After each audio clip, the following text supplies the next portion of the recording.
hundreds of millions of dollars, or higher than that probably.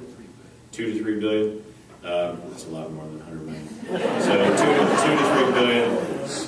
2 to 3 billion dollars. You ship it on a truck. You bury it in the ground. Not just in the ground, but it's a much smaller footprint. Produces 100 to 150 megawatts of electricity, as opposed to the gigawatts that a nuclear power plant can produce. And it's something that the U.S. Is very interested in because it fits probably the footprint we need in large swaths of the country where you don't really have enough, I guess, population density to support a large plant. There's probably 4 to 6 companies around the world or groups that are looking at their respective designs, and one of those is here in actually Corvallis, NuScale, which is a collaborative venture with Oregon State University. I think they have some funding challenges right now, but I think hopefully they'll get that resolved. We are working with them as well as others.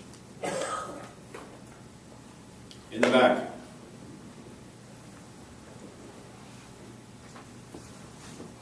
I'm curious about the mining, and I understand that some of the rare metals come from out of the country, and maybe from some countries that are not the most stable. So I'm curious about how you, with that side of your supply chain, work with that. That's a great question. We source our raw materials from all around the world, and I think, as you suggested, there can be significant geopolitical instability depending on what part of the world you're sourcing your materials from. So a lot of our zirconium materials originate in Australia. Some in the United States go through different processing in China and other places before they come to us. A lot of the niobium, tantalum materials are sourced from Brazil, Canada, as well as the Congo.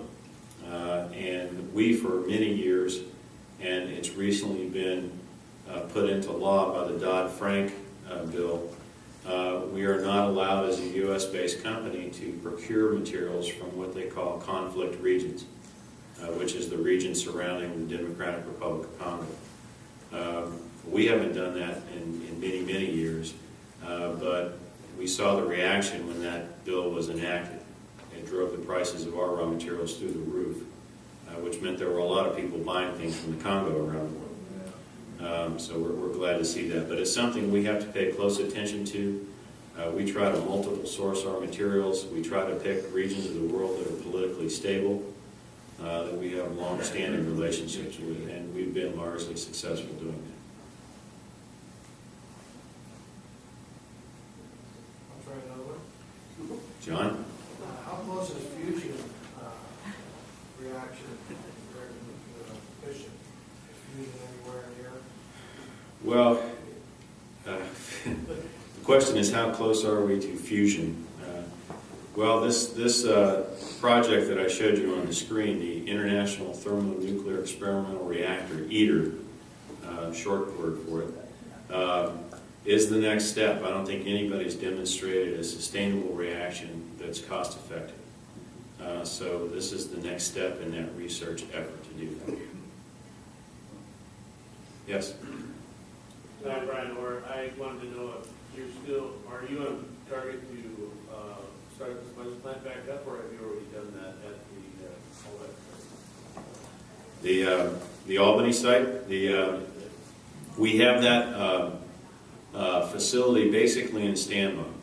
We have our Raleigh, Utah sponge plant is up and running. We're using the Albany site as a kind of a backup in the event that we see titanium demand outstrip our supply capability, then we'll start that up. We've kept it in a standby mode, meaning maintaining it, doing the routine maintenance on it so that we can in a relatively short period of time start it back up.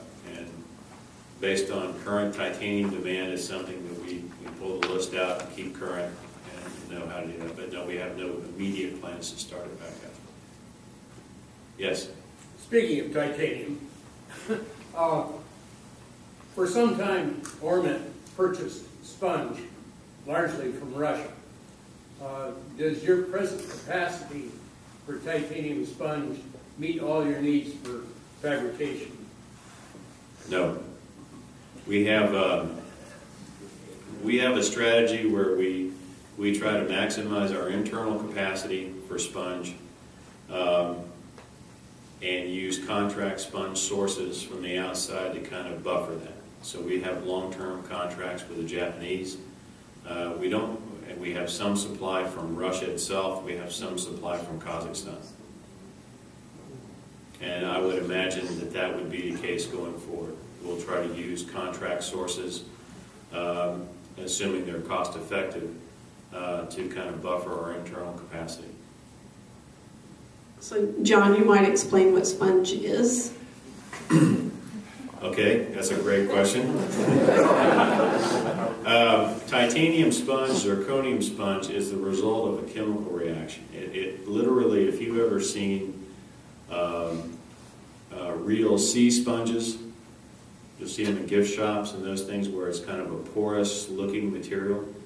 That's, if you painted it silver, that's what the result of a chemical reaction between either titanium tetrachloride or zirc tetrachloride and magnesium produces.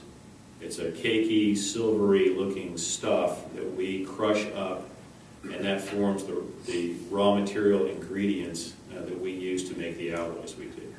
It's like the flour you use to make a cake. I mean, it's the basic materials we use, but it's a silvery, porous looking stuff that we call sponge. Good question, Jim. What impact will the production of the 787 have on ATI? That's a good question too. Tremendous. It already has. ATI is one of 3 titanium suppliers to Boeing, raw material suppliers. And we got that position with Boeing for 2 reasons. One, we had the capacity and capability to do so, and secondly, we built the Raleigh sponge plant. Boeing was going to build a sponge plant as a joint venture with someone. Our CEO stepped forward, basically made a calculated business risk. We built that plant ourselves. As a result of that, we got that Boeing contract, and it's been significant for us. Since then, we've done nothing more than add to that with other product forms that we sell to Boeing through their supply chain. But the 787 is significant. It is a step jump change in titanium consumption per plane over its closest rival, which would be probably the 777 or 747. Probably a 4x change in titanium consumption. So can you quantify that in a number? You mean a dollar number? Yes. No. I will tell you this. Look online when the annual report comes out, and if it's in there, you're good.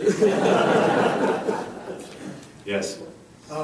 Over the past year or so, there's been quite a bit of fuss about the need to import the rare earth materials from China, principally for cell phones, etc., or electronics. Is your company looking at trying to provide some of these materials that obviously there is a need for? No. We're not in that business, although we do use a few of the rare earths as alloying elements. We're not in the mining business or even the processing of the mine materials. We don't do that. I won't say never, but I'll tell you, as far as I know, unless somebody sends me a memo today, I'm not in that business.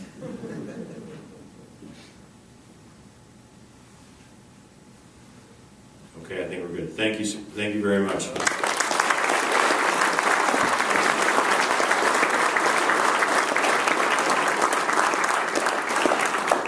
Thank you, John. We have a gift for you for coming today. And on behalf of the Albany Chamber and all of our attendees today, I want to thank you for keeping your business here in the Albany area. We're truly blessed to have one.